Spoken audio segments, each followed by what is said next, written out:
Thanks for coming. As I said before, this is being recorded, so if you're watching at home, hello as well. I'm Katie. I'm one of the dietitians with the program. I work with Amanda. Some people here today are new. Other people have been with the program for a while.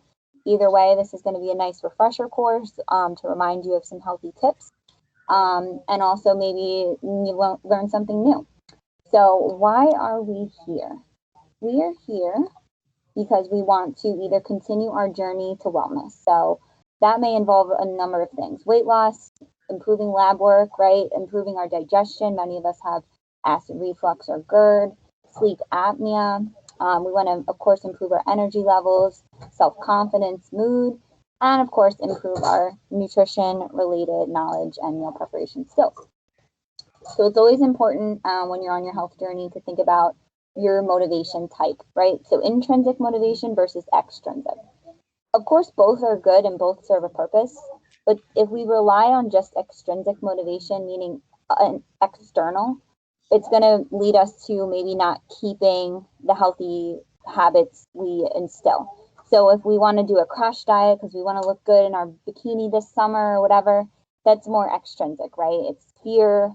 It's coming from a place of punishment versus something more intrinsic, as in I want to walk my daughter down the aisle, or I want to get out because I've been trapped in the house due to COVID for the past year, and I want to, be able to walk further than I used to be.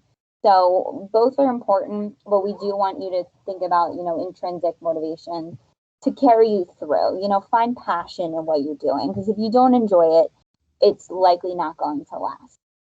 So the biggest concept that we want to focus on, of course, is an anti-inflammatory diet. Many of you had checked that off when you registered. So some of you have seen this before. This is just going to be a quick refresher. We want to remember our food groups here, right? So we have carbs, and we want to go for more complex carbs. In the next few slides, we'll go over what those mean. But always think about whole grains, right? 50% of your grains or more being whole grains. Lean proteins, healthy fat, and of course, fiber. So if we're looking at this pyramid here, of course, the base is going to be water, getting plenty of hydration during the day. Water, seltzer, unsweetened tea, and coffee. As we move up the pyramid, we can think about things like fruit, vegetables, of course, a wide variety and color of your vegetables. We talked about whole grains, but starchy vegetables would fall into this category. The next category would be healthy fats. Healthy fats are what's going to help us stay full. So those are nuts, seeds, olives, and olive oil. We always recommend cooking with either olive oil or avocado oil. We'll go into healthy fats in the next slide as well. Dairy can be inflammatory for some people, especially if you have like rhinosinusitis or sinusitis. So we do recommend not going too crazy with the dairy, especially because sometimes it's our favorite dairy is a lot of cheese and cream and butter, and those are going to contribute more to heart disease than healthier fat dairies like a Greek yogurt, grass-fed dairy products. Feta cheese is healthier for you because it has a healthier fat profile, and low-fat mozzarella cheese. Proteins, of course, we need protein. We want to have protein at every meal and snack if we can. How we divide it up is really up to you. We just say if you're having cholesterol issues, no more than 6 egg yolks per week. If you can do a free range, sort of egg, that would be better because or grass fed sometimes, because what the chicken eats, we eat their eggs. Same thing with meat too. If you can afford it, then you want to go for more higher quality animal products. But always think about just having more chicken and fish. A great rule that Amanda has come up with is aim for proteins that swim, fly, or grow from the ground, meaning chicken, poultry, or plant-based proteins. And things that walk on land and have 4 legs, like our cows and our pork, that's beef, and we want to avoid the processed meats as much as we can. So that's that sausage, bacon, salami, pastrami, etc. The reason we recommend decreasing that is because it is rich in something called nitrates, which can lead to certain cancers. So of course we don't want to contribute more to our inflammation. And then everyone's favorite at the top is sweets. Commercial sweets are the kind that are going to be a little bit more inflammatory, especially like Entenmann's or those really shelf-stable baked goods, because they have a lot of oil plus sugar, so fat plus sugar. If you can make things from home or get your fruit, desserts naturally, like through fruit, that's going to be a healthier choice. So the first slide, I'm going to kind of go through carbs a little quickly because we all know a little bit about carbs who are here, but we want to always go for more complex carbs, right? So grains, starchy vegetables, fruits, they all have what's called a complex carb, meaning more fiber, less processing, better for your blood sugar, and they have other important nutrients like folate, B12, etc. As we go over to the carb continuum, the cons of processed sugars, what we call refined carbs, are going to be, of course, fatigue, blood sugar levels, if anybody's a diabetic here, and it can also raise your triglyceride levels. Of course, it is a spectrum, but you want to try and get more of your carbs from the left-hand side. Whole grain versus refined grain, it just strips away all of the healthy nutrients that are found in the endosperm and germ. So white rice versus a brown rice is kind of a good rule of thumb here. Refined grain doesn't have any of those, nutrients that we need. So how and what to choose? Think about swaps. So if you're currently doing like a white or a yellow rice, trying to switch to a whole grain or even a quinoa.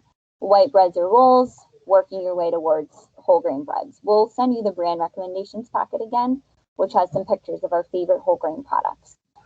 Same thing with like cereals and baked goods, right? We want to go for more of the fiber. If you look at the label and you see the 100% whole grain visual, then that is going to be a good indicator that it is indeed a whole grain, and that's what we're shooting for. And people sometimes, want to cut out carbs from their diet. And when they say that, they're probably meaning like breads and sweets. We don't want to entirely remove carbs, especially our whole grains and complex carbs, because it can actually lead to an increase in cravings of cakes, cookies, potato chips, etc. So by increasing your healthier carbs like vegetables, you'll be able to indulge in those sweets, but maybe not as often. We think about things that burn slower in our body, and we'll go into that in a second. But just think about increasing your vegetables. Of course, the non-starchy vegetables are going to be different from starchy. Starchy is peas, corn, potatoes, and certain winter squashes. And non-starchy, of course, is anything else. And then lastly, fruit, of course. We want you to have up to 3 servings a day of your favorite fruit. And not all fruits created equal, but a general rule of thumb is a cup of any berries, melons, 1 medium apple, orange, pear, etc., and then half of a banana. Okay. So next up is protein. So of course we do need the protein, and again, we want you getting a variety throughout your diet.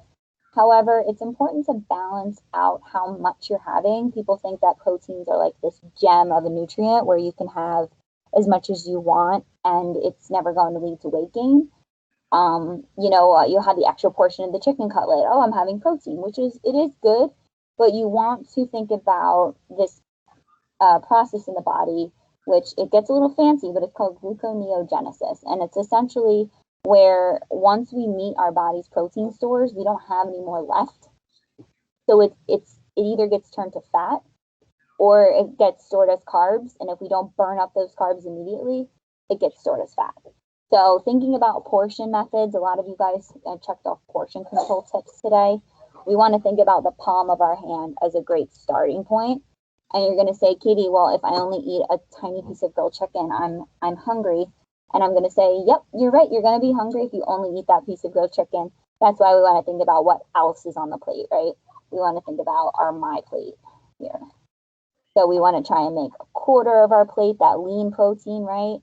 A quarter of the plate, the carb or the starch, and then half the plate, your non-starchy fruits and vegetables. Alrighty. So we talked about protein. If you're not a fish eater, we do have some resources for how to get your omega-3s in. We like seafood because it does have this thing called omega-3s, which is very anti-inflammatory. But you can feel free to reach out to Amanda or I, if you don't eat fish and ways to get that from plants. Examples would be like nuts or taking a supplement.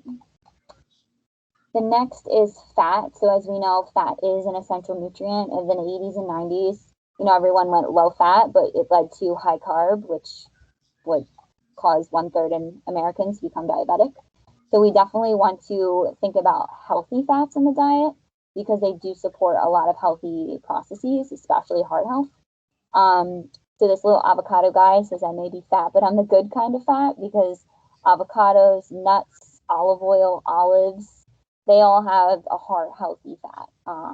Unlike butter and cream and things that come from animals, things that are solid at room temperature.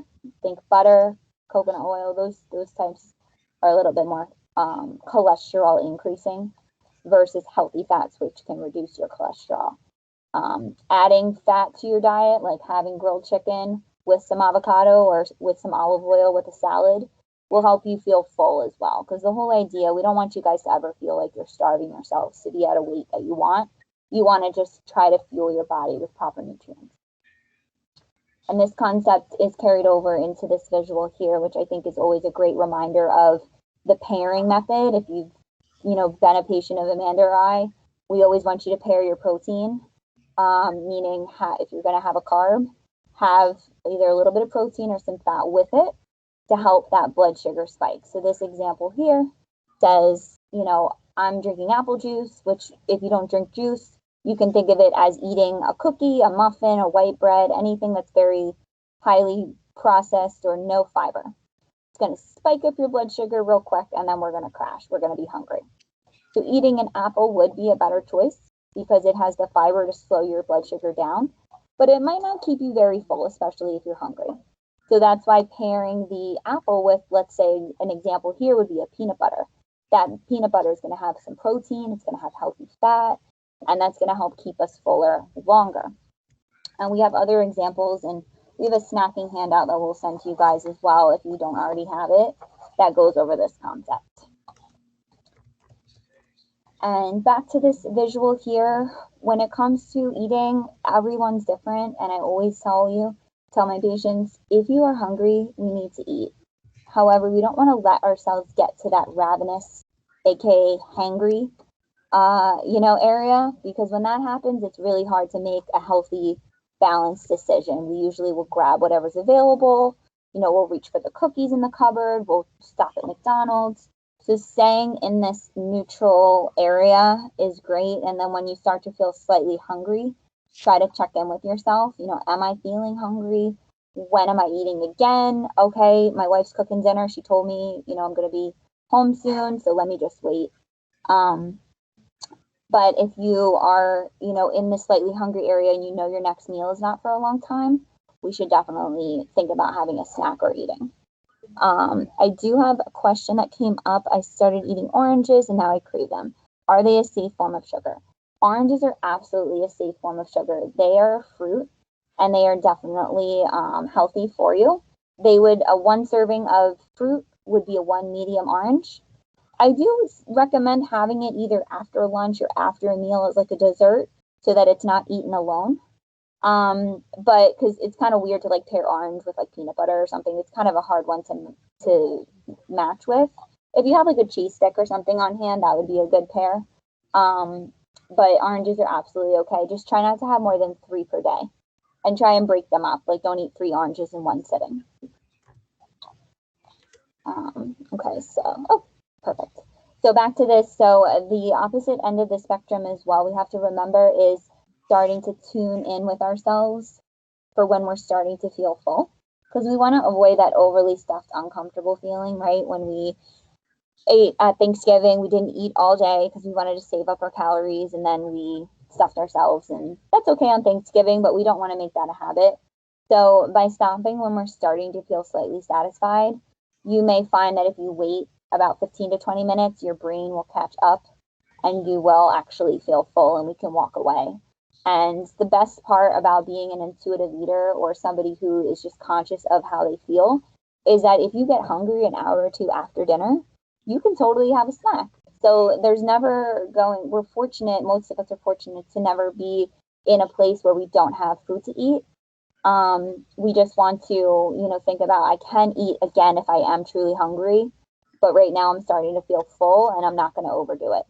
This is also especially important at night if you have acid reflux or GERD, because if you eat too much later at night and then you lay down, you may be at an increased risk of that reflux. So by eating slowly, chewing your food really well, feeling satisfied, tasting your food, you may be able to feel full off of less, and it may help decrease any nighttime regurgitation that you may be experiencing. So we went through all the food groups real quickly. Just want to go over, our beverage choices, right? We love water. We need hydration for so many different reasons. Sometimes we think we're hungry, but we're really just thirsty. So that's one thing you always want to make sure you're staying hydrated. I don't know if you guys can see my camera, but I always have one of these, 32 fluid ounce water bottles near me, just in case I get thirsty. If you're starting to exercise, which you do want you to do, eventually, you want to stay hydrated. We need hydration for joint fluidity, right? That bone-on-bone sensation can help be helped by hydrating yourself. Healthy skin, headache prevention. A lot of us take different medications that we need to make sure we're drinking plenty of water. This is a good visual of what to have daily, right? That's that bottom of that pyramid. In moderation, and then special occasion. All right. So the next is, this is a great little placemat that we call it. It's the mindful eating visual. So think about, the my plate aspect here. Chewing your food a lot. Don't eat straight from the package. This is a tip for portion control, right? Even if you're having pretzels or even if it's something healthy like popcorn, you want to try and portion it out onto a bowl or a plate, because it can be really easy to, overdo it. Or buy the pre-portioned bags. That's a good tip that I like to recommend. Try not to eat distracted. I know a lot of us watch TV while we eat, but if you are somebody who's overdoing it at nighttime, we recommend, sitting down at the dinner table, eating, and not doing it while you're watching TV or distracted, because sometimes we'll eat more because we're not in the moment and listening to our body. So that's a good little cute visual here. If you can eat with family members, if you live with anyone else, share that eating experience with them is important. So we like to also think about the boredom eating breakdown. We do have a handout on this, which I'll send to you guys, but again, you just want to assess your body's needs. So a lot of us were cooped up in the house during COVID, and what do we do when we're bored? We eat, but we don't want to always turn to food if we're bored, because that can lead to a lot of different health issues. So if you're feeling an emotion like boredom, think about different things that you can do to, instead of eating, honestly. Calling a friend, this would be a great opportunity to stretch or, of course, exercise. If you have a pet at home, that's a great way to, help them from being bored as well. So, of course, sometimes it's not that easy and we do turn to food. So if that's the case, we definitely want to choose something healthy if we can, but if not, indulge in your treat, but just try to watch the portions. And this goes over the difference of hunger versus craving. This all kind of ties into this concept of being mindful of your body and how you're feeling. Hunger comes on slowly. Of course, usually when we haven't eaten in a few hours, it does not pass with time or distraction. It's usually not for one specific food, and it can be satisfied by something healthier, versus a craving that comes on quickly. Usually if we're watching TV and the Dairy Queen commercial comes on for blizzards, that's usually when I get a craving. But it's because of that external trigger, right? Sometimes it can come on when we're stressed or tired, but if you get distracted or you go to sleep, it usually passes. Of course, cravings are usually for things that are salty or fatty or sweet. And a lot of times it can occur right after we eat. So if you're somebody who, if you eat dinner, you immediately want something sweet, a lot of times that's just habit, and it would be okay to have like a piece of chocolate or an orange. That would be a great opportunity to get that fruit in, but really ask yourself if you truly need it. If it doesn't pass with time, are you hungry or are you just having a craving?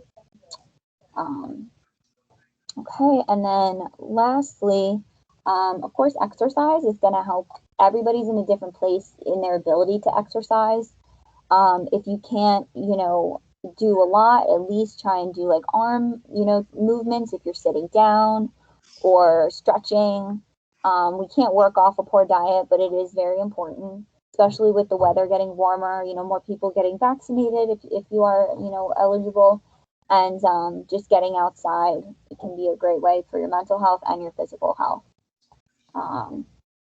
So all of this sounds great, right? We want to all be doing these things. However, we just always have to remember that there are environmental factors that could cause us to slip, SLIP, meaning our surroundings, maybe lack of seeing results, right? Maybe you've lost a bunch of weight and now you're like, well, I'm kind of plateauing. Let me go back to my old habits. And then, that cycle repeats itself. We can have indifference, we can have pressure and stress either from ourselves or from external factors. So just check in with yourself if you are experiencing some of those, and think about ways that you can, help that. Sharing your goals with the people that either you live with or any family or friends can be great. Having a support system is great. WTC Nutrition is here to support you, but our goal is for you to be able to fly free from the nest someday and not need, anybody but yourself and your, immediate, circle. So just think about sharing your goals, writing them down. The next slide is all about goal setting. But other things to check in on yourself with is your sleep quality, of course. Make sure you're getting plenty of rest. We need that. If you're doing things that you enjoy, this environmental factors, everybody's different. This is more of an individual thing, but always just keep in mind potential barriers that could come up and how you could resolve them. And we always want to set what we call SMART goals: specific, measurable, actionable, realistic, and time bound. So I have a lot of people who want to start exercising, right? And say, I'm going to walk more. Well, I tell them, what does that mean? What is more? So I'm going to walk 30 minutes, 3 days a week, starting Monday. That's time bound. That's very realistic. That's an action that you can take. Measurable, right? 30 minutes, 3 times a week. Did you do it or did you not? And it's specific. I'm going to walk. So some goals that you can think about are for exercise, but you can set any sort of goal. I have a water goal, for example. I want to drink 3 bottles of water every day by 8 p.m. Those are just a couple of examples. So that is all I have. I would love to open it up to questions. We have about 5 to 6 minutes left. You can write them in the chat, or if you know how to use your mute and unmute button, you can definitely ask any questions. I'm gonna unshare my screen too so you can see me. Camera on. Here I am. And if anybody doesn't have any questions, I will wrap up early, but I'll be sending everybody a PDF version of the slides, as well as the snacking handouts and that boredom eating handout and the portion control tips. And this recording will be available to you as well. So does anybody have any questions? Yeah, Catherine, I have a question. Yes. I've been, I thank you for the mindful eating habits, and I still struggling with the speed, the veracity of eating. Mm-hmm. I don't know if you have any other tips that you might not have shared with us already. Yeah, so one tip for speed, I don't know if this is, there's a couple. So one is if you're eating with somebody who eats slower than you, try and kind of halfway through when you're done, look over and see if they are done or not. And if they are not even close to where you are, take a break. Another one would be to put your fork down a couple different times, like have a goal to put your fork down 3 times during that meal. And if we just simply put our fork down, it can kind of cause us to take a pause and kind of assess where we're at in that meal. Another one is chewing your food really well. Some people say 20 times. I think that's excessive, but these are all little tips and tricks. You could also I had a patient who set a timer on his phone, for 15 minutes to try and elongate the meal. Another one is if you're eating and if you are somebody that eats while you watch TV, if the show is 30 minutes, try not to be done with your meal until the show's over. But don't let your food get cold. One of my patients had trouble. He was eating too slow, and then his food got cold. So I'm like, dude, yeah, that's too slow. But honestly, it comes with habit. You know, a lot of you guys were in the police department, or it's grab and go, eat when you can, and get it moving. And now you might be in a place where you don't have to be in that rush. So practice makes perfect when it comes to eating slower. Thank you. Yeah, of course. Great question. See if those tips help you out. I'm trying to think of any more, but I can't think of it at the time. But yeah, practice makes perfect. Okay. Any other questions? Alrighty. Well, I thank you guys so much for attending our virtual wellness webinar. We're going to have them bi-monthly, so if you are interested after the session today, I am going to be sending an email out with a survey. It's going to ask you what you liked about it, what you learned, and if you want to attend any future sessions. So feel free to keep an eye out for that email, and then I'll also, like I said, send the attachments for the extra materials as well. Ready? And this was recorded, like I said, so we're good there. And I hope you guys have a great rest of your day, and go outside if you haven't already, because it's beautiful out. Thank you. All right. Thanks for Bye, coming, everyone. guys. Thank you. Bye, everyone. Goodbye. Have a good day. Bye. Thank you. Thanks, guys.